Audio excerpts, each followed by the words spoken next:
교과서 86쪽을 해결해 보겠습니다. 2번, 꽃을 읽고 친구들과 질문을 만들어 함께 해결해 봅시다. 예시 질문을 보겠습니다. 꽃이 얼굴을 내밀었다는 것은 어떤 모습을 나타낸 것인가요? 꽃이 시든 모습을 나타낸 것 같지는 않습니다. 그렇죠. 꽃이 활짝 핀 모습을 표현한 것 같습니다. 이번에는 여러분들이 직접 질문과 알맞은 답을 만들어서 적어보도록 할게요. 말하는 이에 대해서 질문을 한번 만들어 볼까요?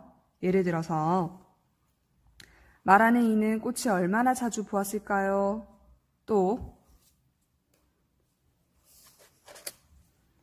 시에서 말하는 이는 꽃을 어디에서 보았을까요? 혹은 말하는 이는 평소에 꽃에 대해서 어떻게 생각하고 있었을까요? 등 여러 가지 질문이 나올 수 있습니다.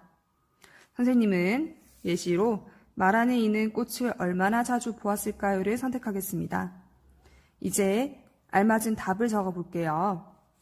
아마도 친구들과 노느라 자주 못 봤을 것입니다. 또는 공부를 하느라 꽃에게 관심을 주지 못했을 것입니다. 정도가 되겠네요. 자, 내가 더 나중에 보아서 미안하다라고 말한 까닭은 무엇일까요? 이 시에서 말하는 이가 꽃에게 미안한 까닭은 아마도 꽃이 예쁘게 피어서 나를 보고 있었음에도 몰라줬기 때문인 것 같습니다. 이렇게 정리해 볼까요? 꽃에게 무관심했던 자신이 부끄러웠기 때문입니다. 또 예쁜 꽃이 피어도 보아주지 않아서 미안한 마음이 들었기 때문입니다. 3번, 자신의 경험을 떠올리며 꽃을 읽고 물음에 답해 보겠습니다. 1번, 이 시에서 인상 깊은 표현은 무엇인가요? 여러분이 시를 읽고 인상이 깊었던, 기억에 남았던 표현을 적어봅시다. 선생님은 예시로 이렇게 적겠습니다.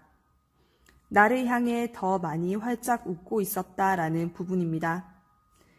이 시에서 말하는 이는 어떤 경험을 했을까요? 이 시에서 말하는 이는 길을 가다가 무엇을 보았죠? 그렇죠. 꽃을 보고 느낀 감정을 시로 표현했습니다. 그래서 이렇게 적을 수 있겠죠. 봄날에 꽃을 보았습니다. 그리고 또 꽃에게 미안한 마음이 들었습니다.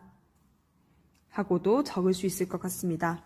3번, 이 시에 나타난 경험과 비슷한 경험을 했는지 이야기해 보세요. 단순하게는 길을 가다 꽃을 보았던 경험도 있고요. 또 꽃을 늦게 봐서 미안한 것처럼 내가 먼저 도와준 줄 알았는데 나중에 알고 보니 친구가 먼저 나를 도와준 경험. 이 떠오를 수도 있을 것 같습니다. 예를 들어서 준비물이 없는 친구에게 내가 먼저 준비물을 나누어 주었는데 알고 보니 예전에 친구가 먼저 나를 도와준 경험을 떠올릴 수도 있습니다. 또 꽃의 입장에서는 말하는 이를 위해서 활짝 피고 예쁘게 서 있었지만 말하는 이가 몰라줘서 서운할 수도 있겠죠. 여러분도 열심히 했는데 친구들이나 선생님이 몰라주어서 섭섭했던 경험이 있나요? 예를 들어서 교실 청소를 하며 친구들 자리까지 청소했는데 친구들이 몰라줘서 서운한 경험을 떠올릴 수도 있을 것 같습니다.